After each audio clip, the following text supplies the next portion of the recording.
Before we get going, I have to clarify something about what is expected after this service. I hope you'll join us out on the plaza for breakfast tacos, to find out really all the amazing things that are going on in East Austin, South Austin every day as we serve our community. I don't know if you want to take part in the disgusting thing that Ren described.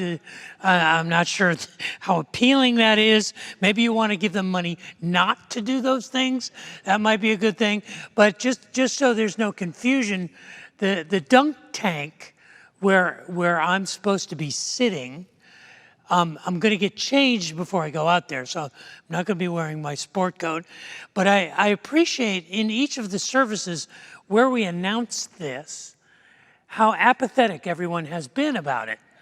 I really appreciate your lack of interest in seeing me fall into a giant container of water. Our staff is monumentally excited about this.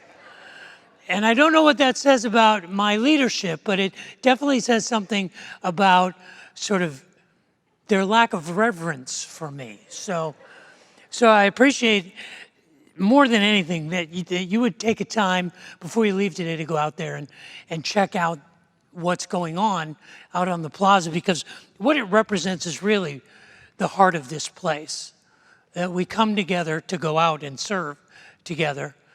And today I wanted to take a survey. I wanted to survey the Riverbend attenders and get a profile, a personality profile of the folks that are here. And I based this survey on a theory, a personality theory that was made popular but way back in 1949 by a therapeutic clinician named Dr. D.W. Fisk. And it has come to be known over the last 75 years or so as the Big Five.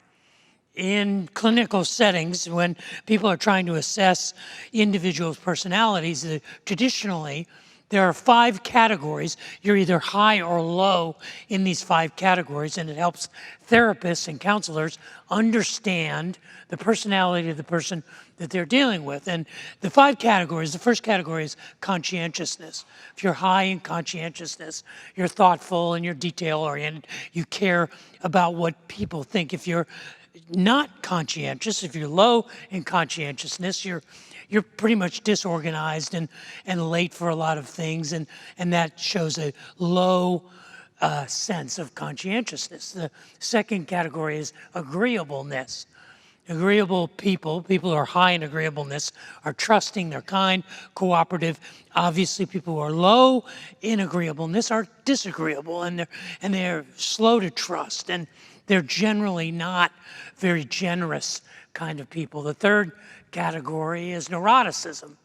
Neuroticism, if you're high in neuroticism, you have a tendency to be moody and sad and irritable and anxious, where if you're low in neuroticism, you're much more stable, much less prone to violent mood swings and things like that. Fourth category is openness.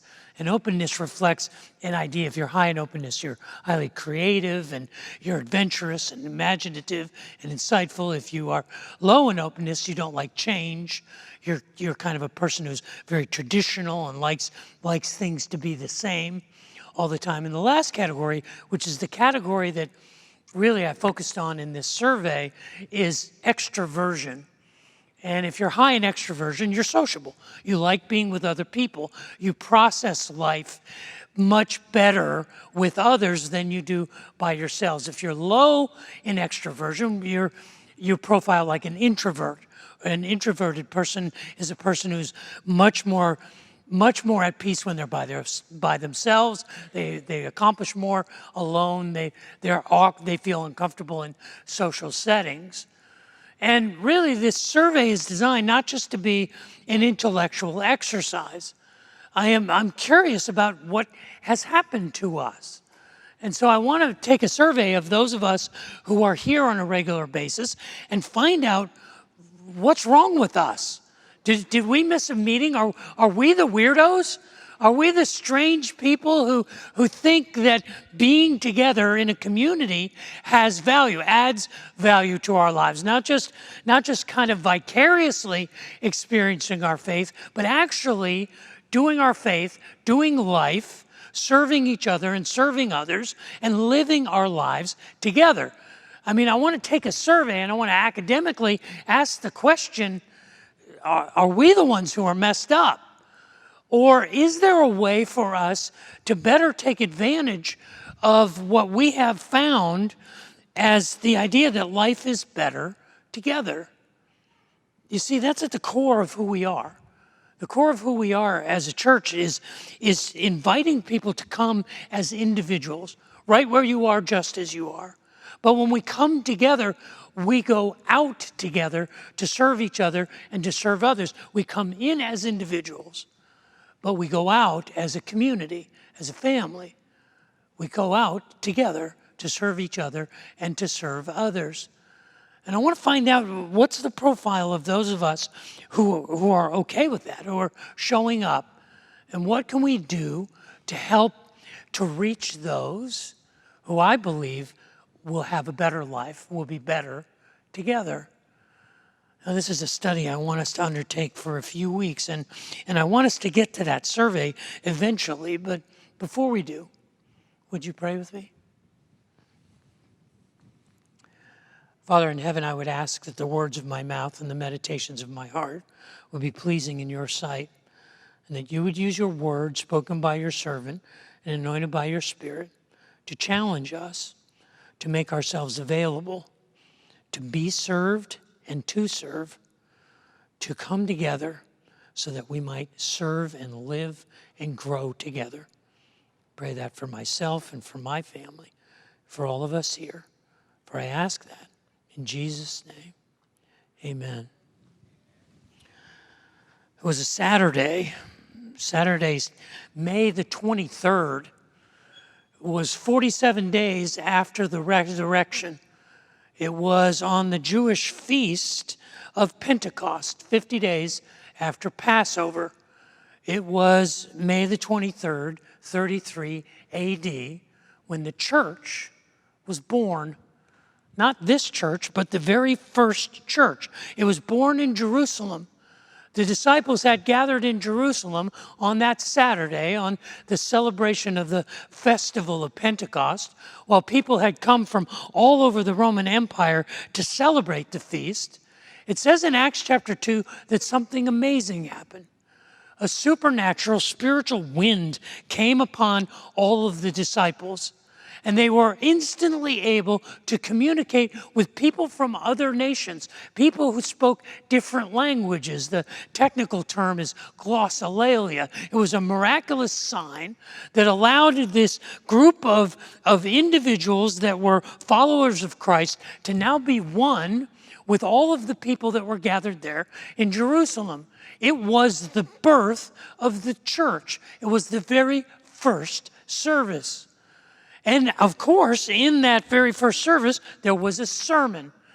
And the sermon was delivered by the most extroverted of apostles, the Apostle Peter. In Acts chapter 2, it says that the Apostle Peter stood up and he addressed the people who were gathered there. We don't know whether miraculously he was able to be understood by people who spoke different languages. They miraculously were able to understand what he says. But whatever he preached on, however they understood it, the miracle of the first day of the first church was that thousands of people accepted the message. It says that thousands accepted the message and they were baptized right there. And it says that 3,000 people were added to their number on that first day of the first service of the first church. Now that was a good day. But you see, Jesus had commissioned his disciples 47 days earlier. 7 weeks before, he had commissioned his followers to go into all the world and make disciples. He told them that they were to go into the world, make disciples, baptizing them, in the name of the Father, Son, and the Holy Spirit, and teaching them everything they had learned from him. This is called the Great Commission. And over the last 2,000 years, the church has found 1,000 different ways to go about and fulfill the Great Commission. There are extremes of the way that people have made disciples over the last 2,000 years. At one extreme, there are people who have sought to make disciples by osmosis, in a passive way. People who saw their faith as something that caused them to step out of society, to live in solitude and in contemplation. And by a life of humble service in monasteries and in secluded gatherings, they impressed upon others the distinctiveness of their faith. And I believe they made disciples kind of remotely, by osmosis. People saw how different they were, and they said, this difference is something that has value to me. And so they made disciples through their humility and through their isolation.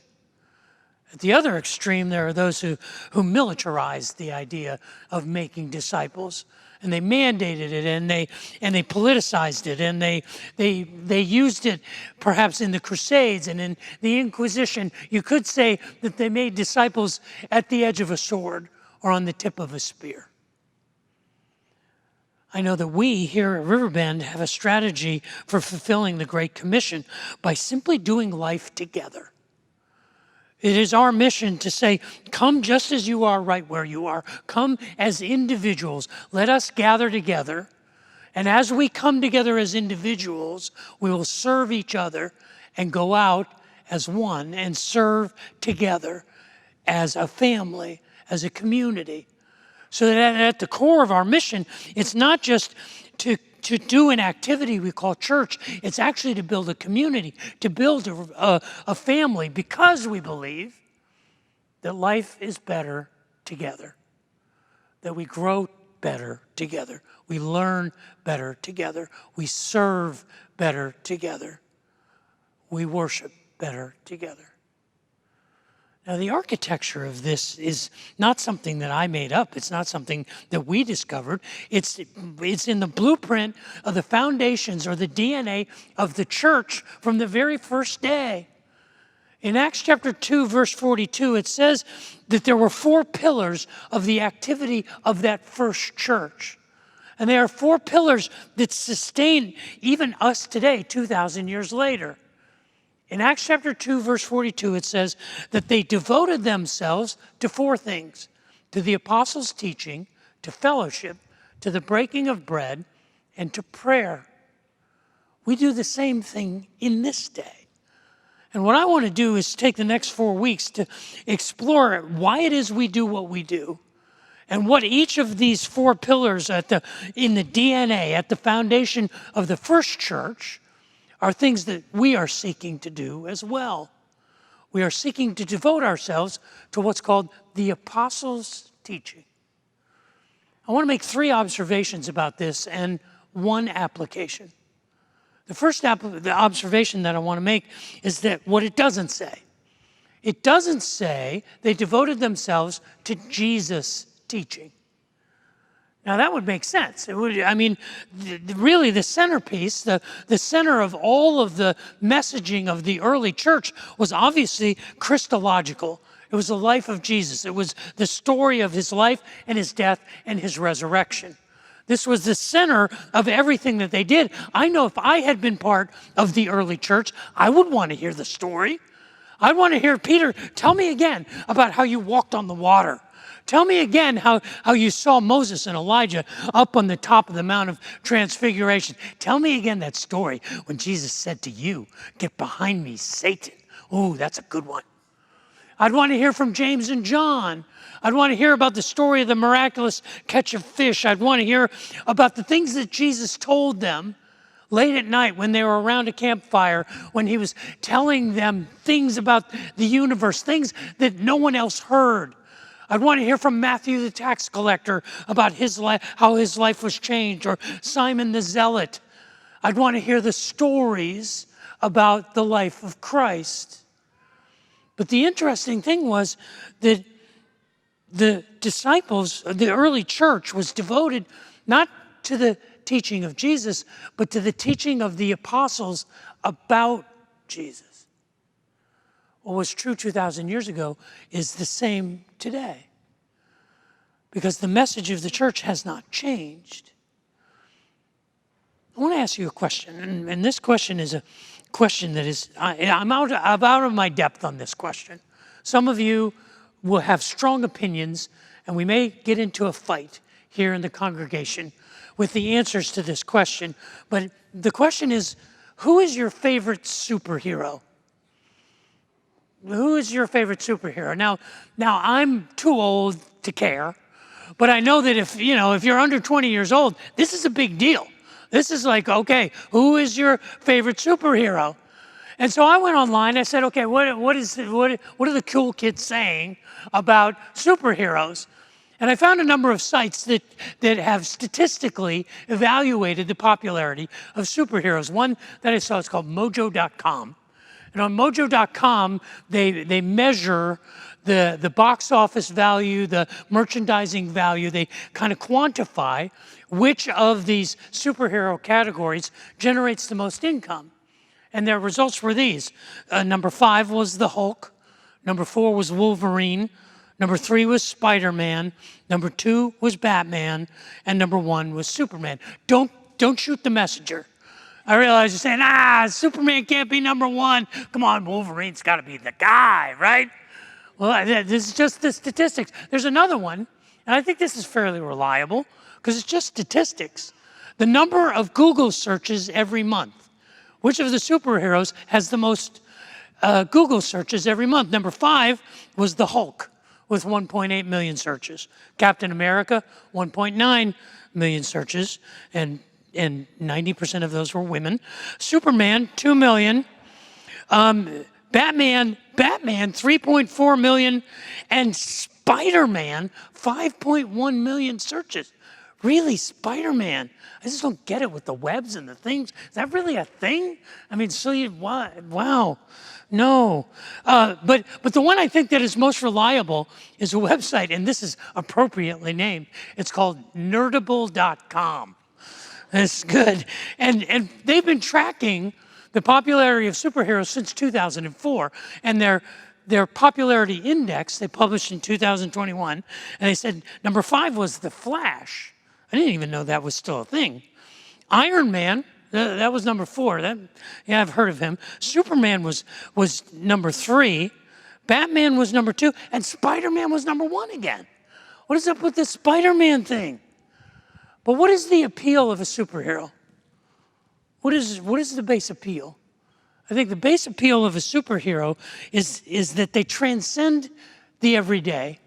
They don't struggle with the same things that the rest of us struggle with. They're not bogged down. They have liabilities and flaws and they're interesting characters, but really they have superpowers.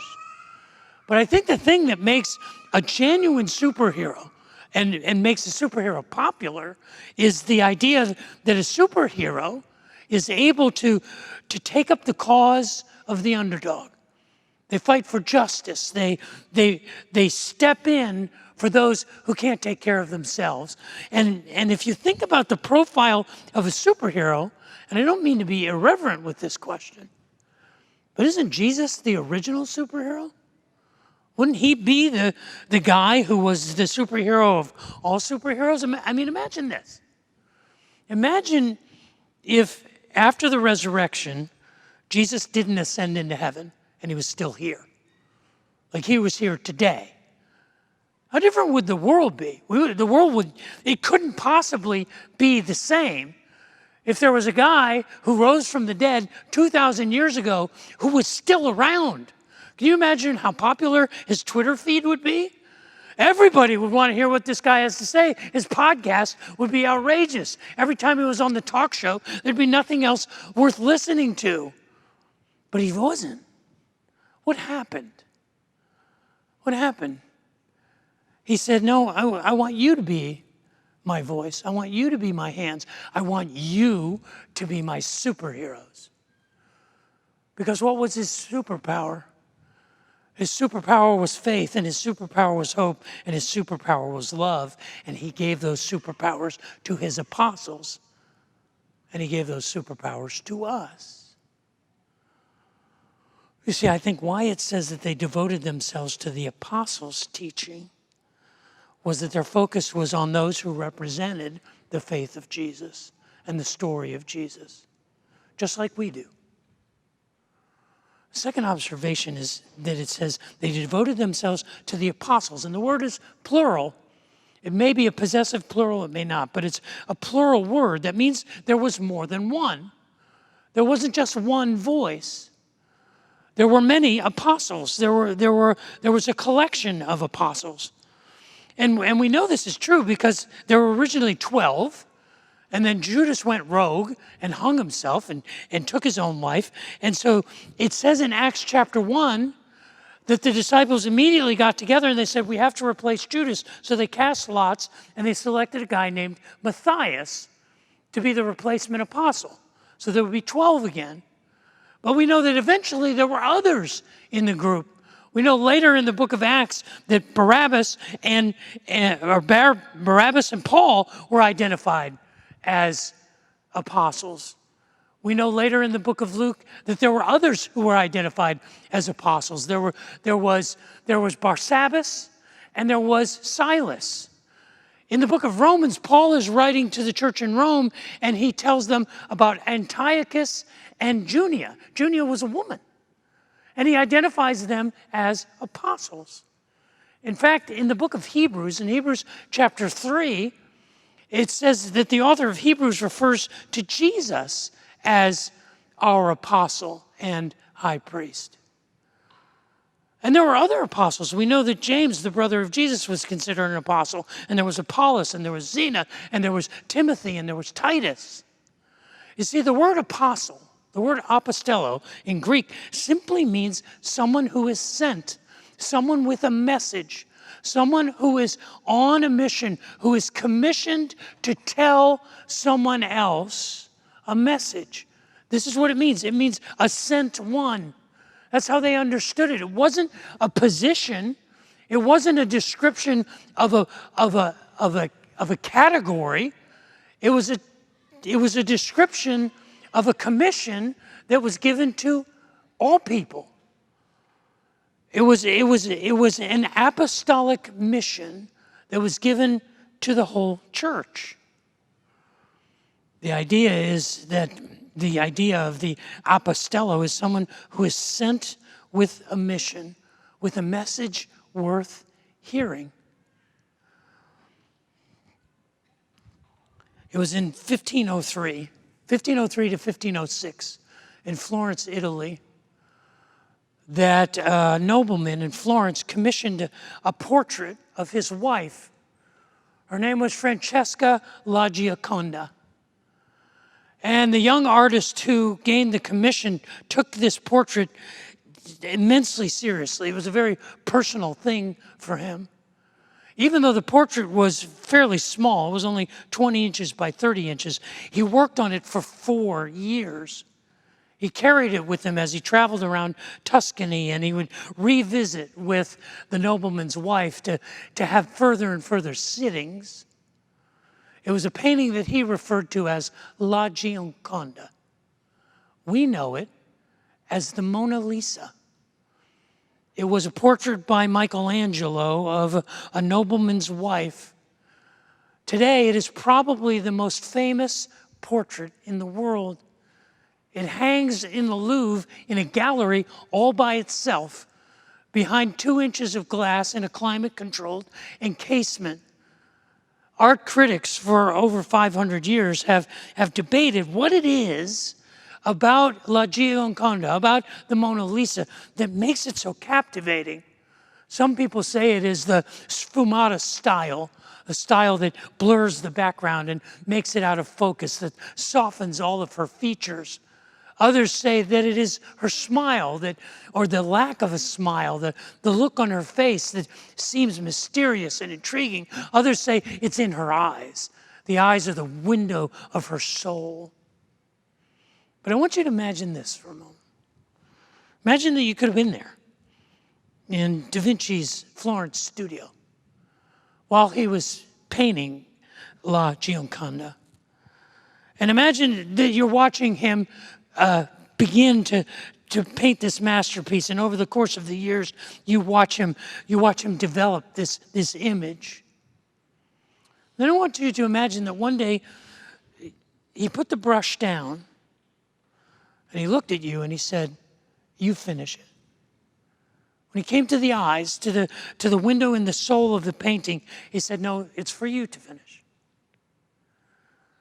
See, when it says that they devoted themselves to the apostles' teaching, to the message of faith and hope and love, to that superpower that has been entrusted to all of us, it is like he put down the brush and said, "It's for you to finish. You finish my masterpiece." My masterpiece is this beautiful mosaic called the body of Christ, called the church. And you and I have an apostolic commission. We have been given a superpower of faith and hope and love, and it is ours to be the ones who complete the masterpiece. It's totally overwhelming to think that is our message, that is our mission. But this was the mission of the church from the very beginning, when they devoted themselves to the apostles' teaching. But there's a third observation, and the third observation is about the word teaching. The word is didaske. Teaching is the art of passing along information, of handing down knowledge. In academic circles, the study of how that happens is called pedagogy. Pedagogy traditionally, and it's existed for thousands of years, how do we learn? How do people learn information? And the traditional pedagogy is that someone who has knowledge then skillfully shares that knowledge with someone who is a learner or a student. It's really kind of a passive process. The most common form of it is what's called the Socratic method. It's where a person who has information or knowledge can take that information and impart it to a student. And the student gains the knowledge, learning from the knowledge of the teacher.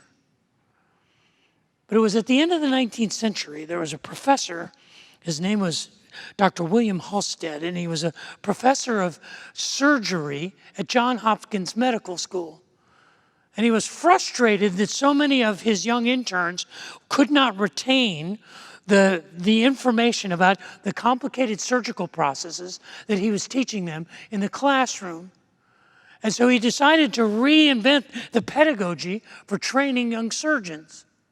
And it's a pedagogy that Dr. Halsted established at the turn of the 19th century that is still used in medical school today. It goes under the concept of see one, do one, teach one. What Dr. Halsted understood was that you would show the students a surgical procedure, and then you would have them do it until they mastered it. But the key was that then they would turn around and teach someone the procedure themselves. And he found that while they retained 5% of what they learned in the classroom, they retained 95% of what they taught to others. Modern neuroscience has confirmed the wisdom of this pedagogy because we have a thing in our brains called neuroplasticity, that our brains can actually be reprogrammed through the practice of repeated patterns, that we can actually change how our brains work. And so this idea of not just passively gaining information, I believe is the pedagogy of the early church. Because the pedagogy of the early church was not simply just to communicate information. It wasn't just do as I say. It was very much do as I do. Learn from me by serving with me. We learn better together. How does that happen? Every parent in the world knows how this works. How do you teach your children? You teach them by example, because they will learn much more from what you do than from what you say. And the effective pedagogy of the early church, when they devoted themselves to the apostles' teaching, was that the early church always reminded people not just of what they should know, but what they should do. The messages in the early church were always a call to action. They focused on the 3 R's. The 3 R's, even in Peter's message in Acts chapter 2, they focused on the idea of redemption. They focused on the lesson of the resurrection. And they talked about his soon return. The 3 R's, redemption, resurrection, and return. But there was a 4th R, and that was a response, a repentance, a change of behavior.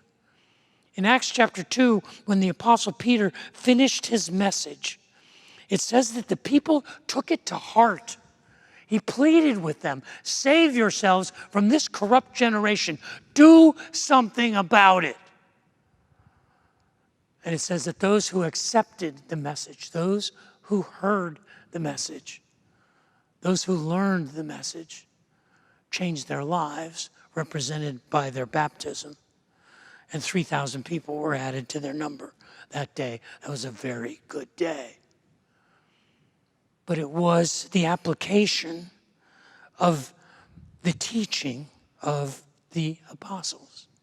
They dedicated themselves to it. Not just to hearing it, but to doing it. See, this is our mission. This is why we exist as a church.